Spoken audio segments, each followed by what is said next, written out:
Bonjour, bonsoir mesdames et messieurs, ça dépend de là que vous nous suivez maintenant. Je suis heureux de vous compter encore parmi nous pour suivre ce nouveau numéro de cette émission Hosanna. Aujourd'hui, nous avons reçu comme invité le pasteur Sheila Kalala. C'est un pasteur de l'église Ensemble Chrétien La Gloire et professeur aussi dans l'école de ministère Peignel.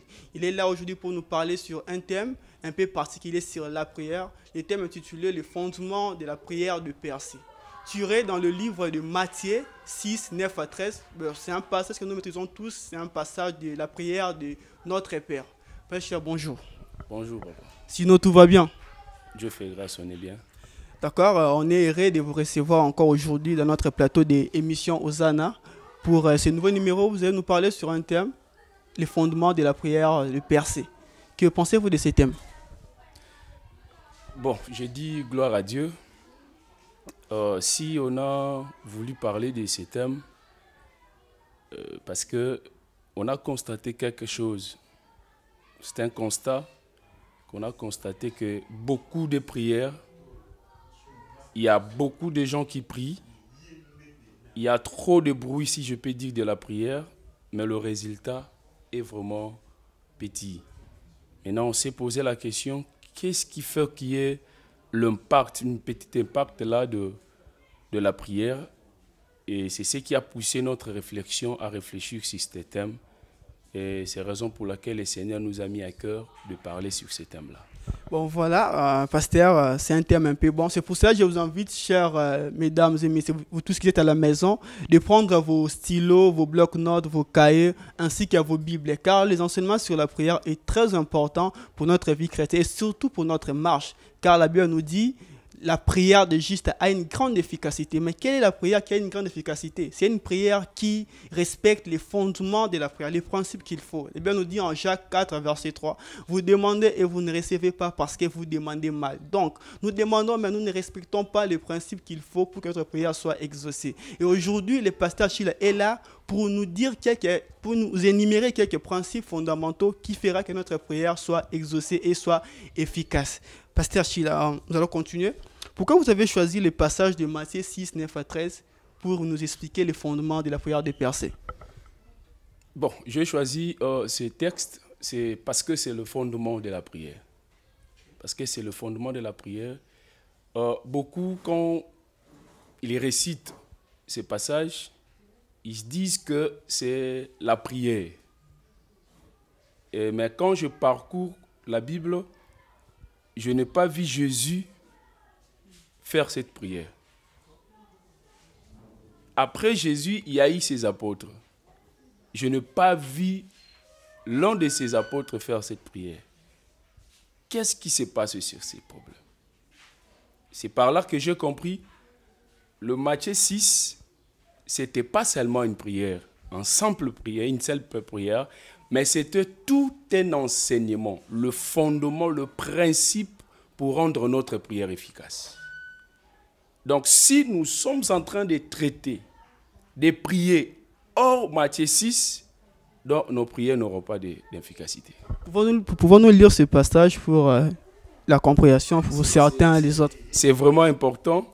Et quand vous avez commencé à introduire la mission, j'ai attendu, vous avez cité certains passages que j'aime beaucoup, que nous prions, nous ne recevons pas parce que nous prions mal. Et quelque part, vous avez dit, la prière des justes a une grande efficacité. Maintenant, on va aussi se poser la question, qui est juste? C'est juste-là qui fait la prière pour que sa prière ait un peu de l'efficacité. Aujourd'hui, les Congolais prient, parmi les pays que les gens, les chrétiens prient, notre pays fait partie. Surtout le Quinois prie efficacement. Mais, où sont les résultats de la prière? C'est par là notre réflexion a commencé. J'ai rencontré un homme, il était en retraite, il a fait 40 jours en la retraite. Quand il est descendu, sa vie restait toujours le même. Je me suis posé la question, qu'est-ce qui se passe? C'est qu'il y a un problème. Le Seigneur nous a amenés maintenant dans Matthieu 6. C'est un verset que tout le monde connaît.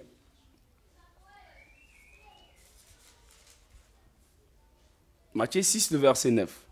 La Bible dit ceci. Jusqu'à 13, je vais être un peu rapide. La Bible dit,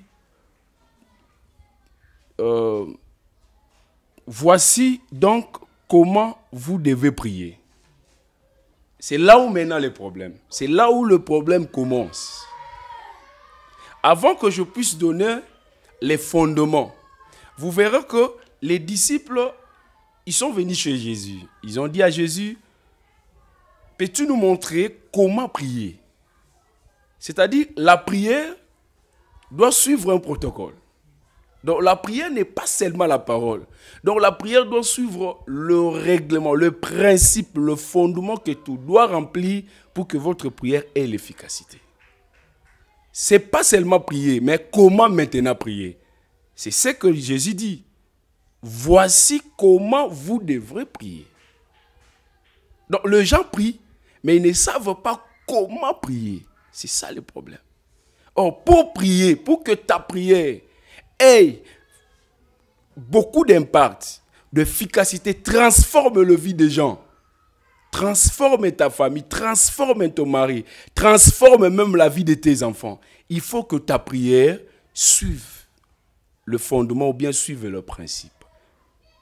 Donc, juste l'introduction de ces versets explique déjà que Jésus voulait nous montrer le principe que nous devons suivre. Je n'interdis personne à prier, mais je veux que nos prières suivent le principe. Parce que hors les principes, nos prières n'auront pas d'efficacité. Par la grâce du Seigneur, on va voir dans la parole quels sont les fondements que nous pouvons accomplir ou bien suivre, poser, parce qu'on pose le fondement pour que sur ce fondement-là, on puisse bâtir une maison. Et je continue le verset 10, il dit, même le verset 9, il dit, voici comment vous devrez prier. Notre Père qui es aux cieux. Ça commence par là. Il dit, la manière que vous allez prier, il faut commencer à dire, notre Père qui es aux cieux. C'est-à-dire, dans ce contexte que Jésus est en train d'expliquer quelque chose. Il est en train d'expliquer pour que votre prière perce dans la vie de quelqu'un, dans le monde invisible, dans le monde satanique, dans le monde que quelqu'un ne peut pas voir. Pour que votre prière ait l'efficacité, vous devrez d'abord appartenir à une famille. Donc, si nous comprenons bien, le premier fondement, c'est l'identité. L'identité. Parce que quand on dit notre Père, donc il faut d'abord que Dieu soit votre Père. Là, nous verrons dans Jean chapitre 1, le verset 12, la Bible dit, à tous ceux qui l'ont reçu et à tous ceux qui croient en son nom, il leur a donné le pouvoir de devenir son enfant, ses enfants. Et vous remarquerez que dans tout ce qui peut arriver dans la vie, si tu pries, réalise, est-ce que je fais partie de cette famille de Dieu? Ou bien j'ai l'identité de Dieu? Parce que ce qui fera que ta prière perce dans le cœur des gens, ta prière ait beaucoup d'efficacité, de l'impact et de la puissance, c'est d'abord l'identité. Je souvent dis aux gens, les fondements que nous sommes en train de poser, nous appelons ça l'architecture. J'ai un homme de Dieu que j'ai suivi à la télé avant de venir ici. Il a parlé sur le fond et le forme. C'était très important que les gens ne comprennent pas. Donc, quand on veut construire une maison, la maison que les gens verront physiquement, cette maison-là doit suivre l'architecture du fondement. Pour que l'homme soit à l'abri de sa vie, sous la pluie, même le soleil fragrant, il faut que la maison soit construite suivant l'architecture du fondement. Voyons maintenant ce qui se passe aujourd'hui. Pour comprendre l'importance d'avoir l'identité de Dieu dans nos prières, pour que nos prières soient efficaces, c'est dans le livre des Actes des Apôtres, si nous pouvons lire ça, dans le livre des Actes des Apôtres, chapitre 19.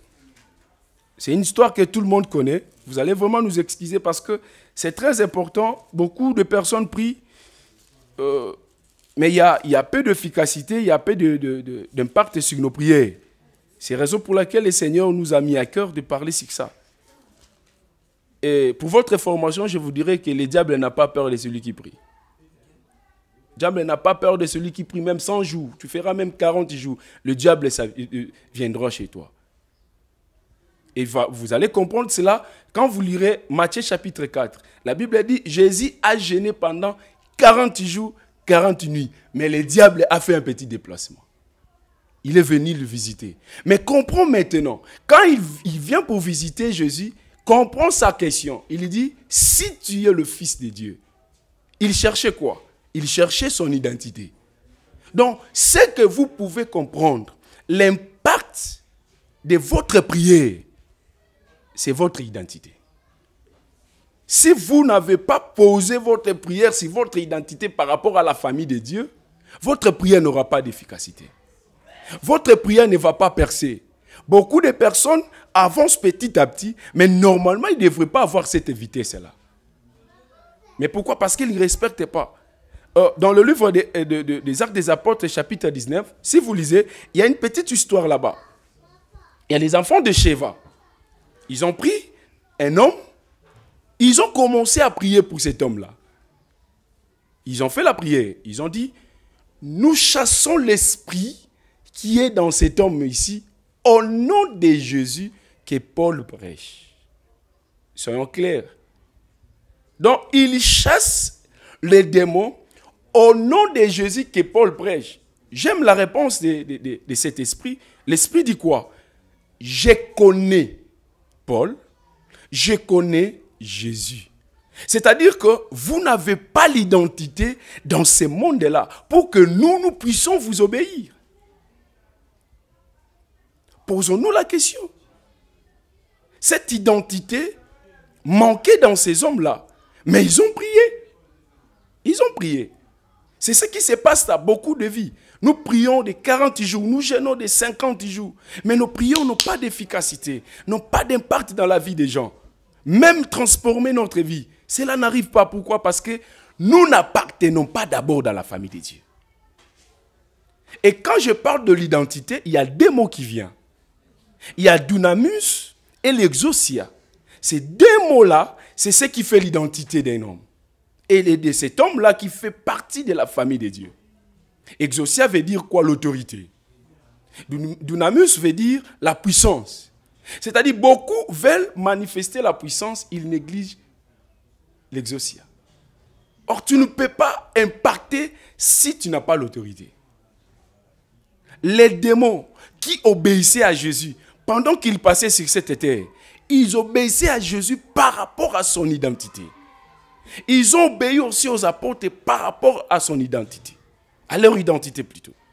C'est pour nous faire comprendre que la prière n'est pas seulement les paroles. La prière, c'est aussi l'architecture qui doit suivre le modèle qu'il faut.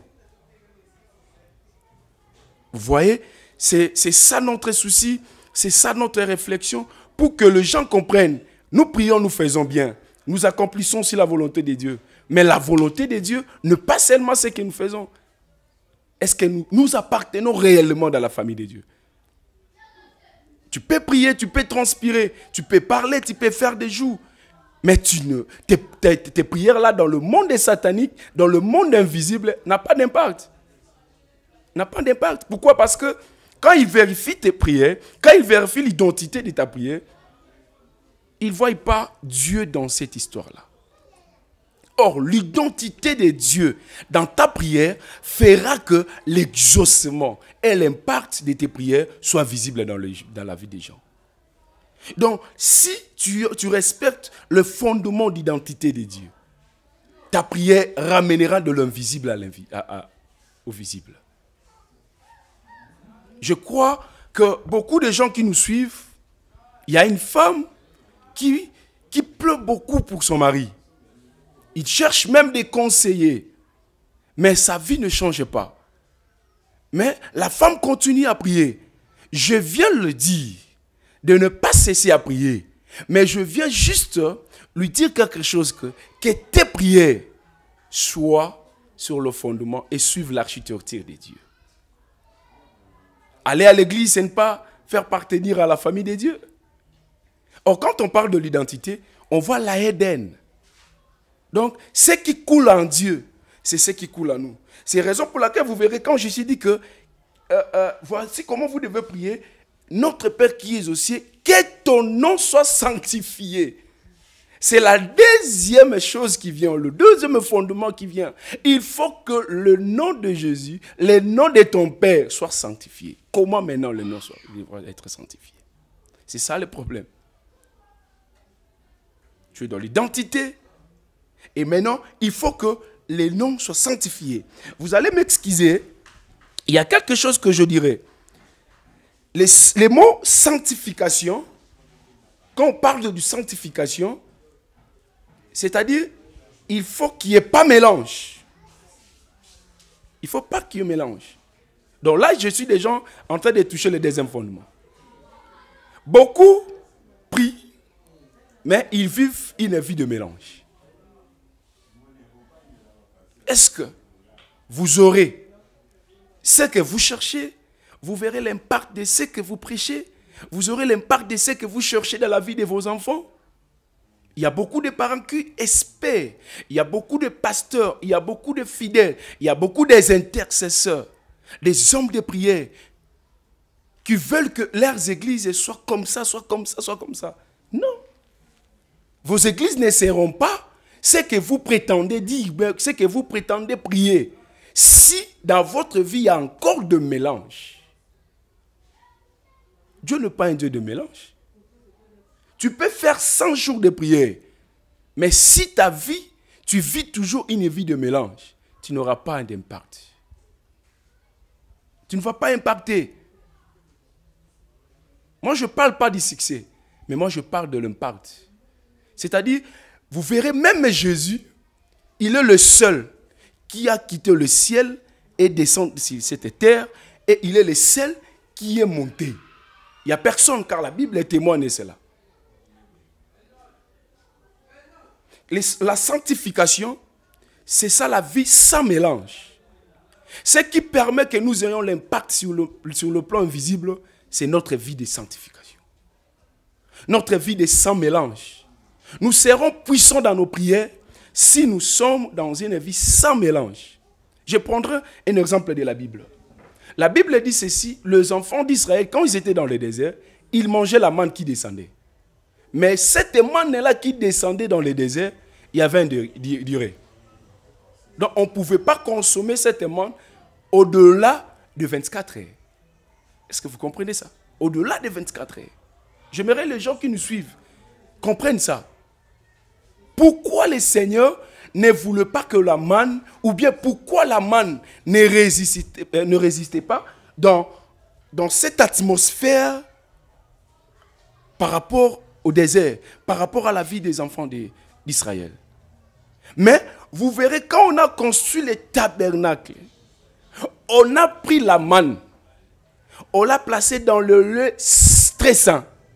La manne a fait des jours, des mois, des années, ça ne pourrissait pas. Qu'est-ce qui se passe? La manne dans le désert, ça pourrit. Mais dans le tabernacle, ça ne pourrit pas. C'est que je comprends quelque chose. La manne peut vivre longtemps s'il vit dans son endroit, dans sa source, dans sa provenance, donc dans sa nature qu'il faut. Donc l'impact de nos prières dépend de notre vie que nous amenons sur cette terre. J'encourage tous les gens qui prient, mais je veillerai sur le principe, le fondement de nos prières. Nous voulons impacter, c'est bien. Nous voulons impacter. Mais pour impacter, vérifie ces deux fondements. Ces deux fondements, c'est très, très, très capital. Les fondements, l'identité et la sanctification. Est-ce que c'est ça vraiment le déclé de la prière efficace, ou bien il y en a encore d'autres qui continuent? Il y en a encore beaucoup, parce que l'enseignement de notre Père, c'est ce qui nous donne les fondements, les sortes de fondements. Donc, le 2, il y en a encore d'autres. Quand il dit, notre Père qui es aux cieux, que ton nom soit sanctifié, que ton règne vienne. C'est un autre fondement encore. C'est notre fondement. Quand on dit encore, que ta volonté soit faite sur la terre, mais comme au ciel. Je tire encore un autre fondement là-bas. Pouvez-vous expliquer ces fondements que ta volonté soit faite sur la terre comme au ciel en quelques mots parce que nous courons derrière le temps? Merci. Que ta volonté soit faite sur la terre comme au ciel. J'aimerais dire quelque chose sur ce fondement. La prière aura de l'impact si cette prière est faite selon la volonté de Dieu. N'est-ce pas qu'il est écrit, vous venez quand même de l'annoncer, que vous priez, vous ne recevez pas parce que vous priez mal. Prier mal, c'est quoi? C'est prier au but de satisfaire votre besoin. Vos besoins, vos passions, c'est ce qui est votre objectif. Mais quand la Bible dit que ta volonté soit faite sur la terre comme au ciel. Par là, la Bible veut dire quoi? C'est que tout ce que j'aurai à prier, que mes prières, que ma prière soit selon la volonté de Dieu. Or, qu'est-ce que signifie la volonté de Dieu? La volonté de Dieu, c'est quoi? La volonté de Dieu, c'est les modèles de Dieu voulus. Les modèles, la manière de penser de Dieu. C'est-à-dire, si je veux demander quelque chose à Dieu, il faut que la chose que je demande à Dieu soit dans la pensée de Dieu. Pour simple exemple, si je demande à Dieu le mariage, est-ce que dans la pensée de Dieu, Dieu cherche que je puisse me marier? Ou bien Dieu cherche encore ma sanctification? Quand je demande le mariage, mais lui il pense ma sanctification, c'est que je ne prie pas dans sa volonté. Quand les enfants d'Israël ont quitté l'Égypte, je vous dirai pour votre information, Dieu avait déjà prévu la manne. Mais quand ils sont arrivés dans le désert, ils ont commencé à murmurer. Mais selon Dieu, cela ne pouvait pas l'étonner. Donc, j'encourage les gens de remettre à la place le fondement de base, qui est la volonté de Dieu. Ta prière aura d'efficacité, ta prière aura d'impact, ta prière va influencer si cette prière est faite selon la volonté de Dieu. D'accord. La prière aura d'efficacité si c'est fait selon la volonté de Dieu. Parce que j'allais poser une autre question par rapport seulement à la prière efficace. Nous voulons savoir, la prière efficace, c'est seulement une prière qu'on doit prier avec force, en battant les mains, en criant à haute voix, ou bien on peut aussi prier en calme, en se mettant assis et la prière est efficace. C'est une bonne question. Beaucoup de gens croient que prier, c'est crier. Non. Prier, c'est dialoguer. Je prends juste cette définition que tout le monde connaît. C'est dialoguer. Quand je dialogue, ce qui fait l'impact de ma prière, c'est par rapport à mes relations, par rapport à mes fondements. Donc, mes prières doivent être fondées par rapport à l'écriture, par rapport à Matthieu 6. Que j'écris ou pas, vous verrez même quelqu'un qui peut venir chez vous, qui n'est pas ton père, qui n'a pas l'autorité sur vous, s'il crie, vous n'avez pas ce droit-là de l'obéir, parce qu'il n'a pas l'autorité sur vous. Même s'il crie, ça ne fait absolument rien. Mais si quelqu'un a l'autorité sur vous, même s'il vient, il parle à voix basse, il dit quelque chose sur vous, vous allez obéir. Pourquoi? Parce qu'il a l'autorité sur vous. Donc, prier en criant, je n'en disconviens pas, ça peut arriver, l'esprit peut t'emporter, mais ce n'est pas la prière qui crie. Je peux rester là calmement, je dis à mon enfant, arrête de faire ça, il va arrêter, parce que j'ai l'autorité sur lui. Je peux dire aux démons, arrêtez-vous, sortez de là, quittez ce corps, ils vont obéir, parce que j'ai l'autorité sur eux. Il ne suffit pas que j'écris, Jésus a dit cela, Jésus a pratiqué cela pendant qu'il était sur cette terre. Il n'a pas crié, mais il a ordonné, il a exercé son autorité. C'est ce que nous devons comprendre par là. Ok, la prière efficace, ce n'est pas seulement une prière qu'on doit crier, qu'on doit battre les mains, mais ça dépend seulement de ton identité que tu as, de ta marche de sanctification et de la volonté du Père. Ok, je vais poser une dernière question pour qu'on puisse terminer.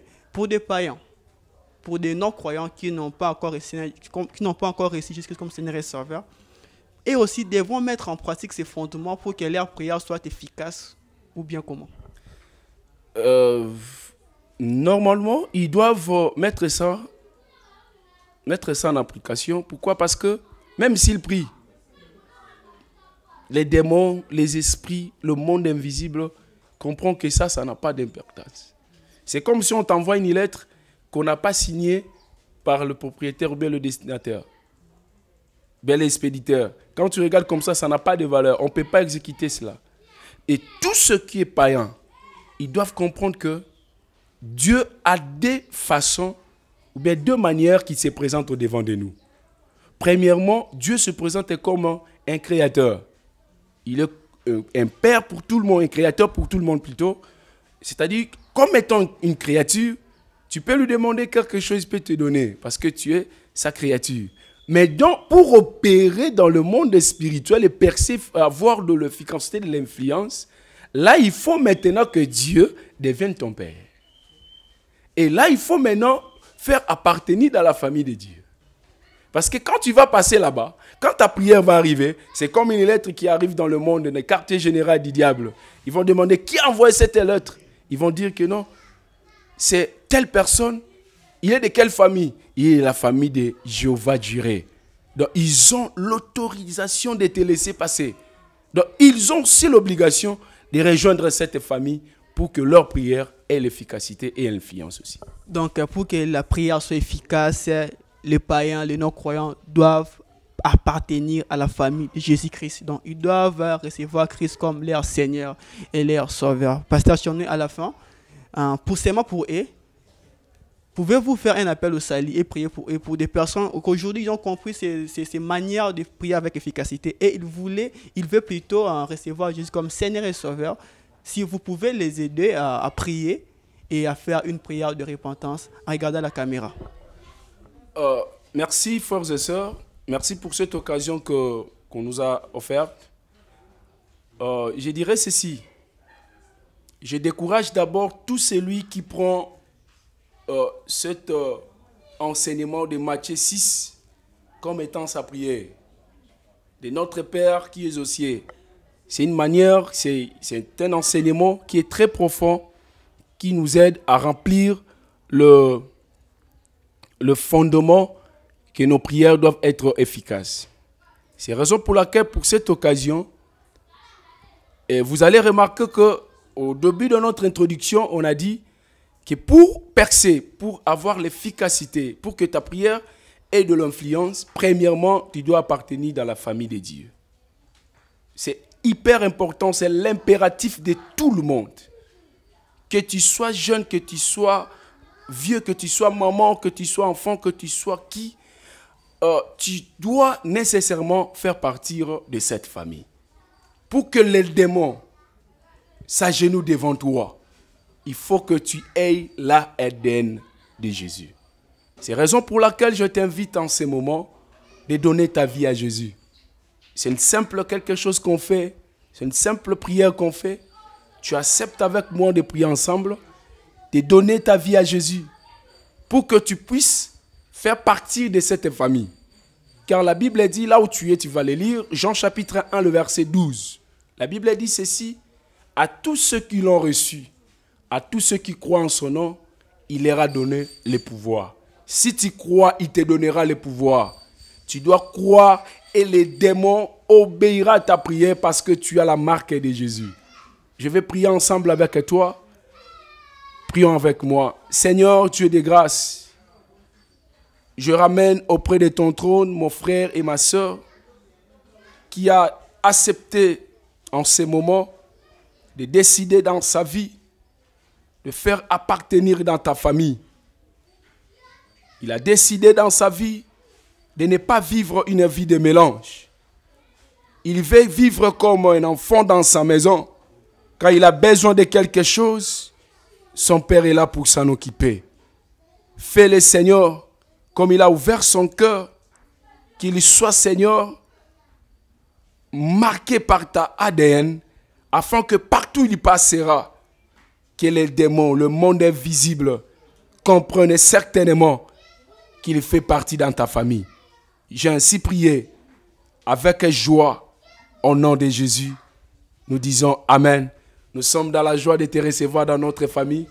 Soyez le bienvenu et nous vivrons cette main et cette puissance ensemble avec toi. Que Dieu te bénisse beaucoup. Amen. Que la gloire soit rendue à Dieu pour ces bons moments que Dieu nous a accordés aujourd'hui de savoir comment prier avec les fondements qu'il faut afin que notre prière soit exaucée et soit efficace. Et aujourd'hui, nous bénissons encore le Seigneur pour les personnes que le Seigneur a sauvées encore aujourd'hui par son envoyé spécial, le pasteur Sheila Kalala. Aujourd'hui, Dieu t'a fait grâce de recevoir Christ comme Seigneur et Sauveur, afin de marcher selon lui et selon sa volonté. Le conseil que je peux te donner est que tu restes dans sa marche, que tu gardes ton identité et que tu sois chrétien jusqu'à la vie.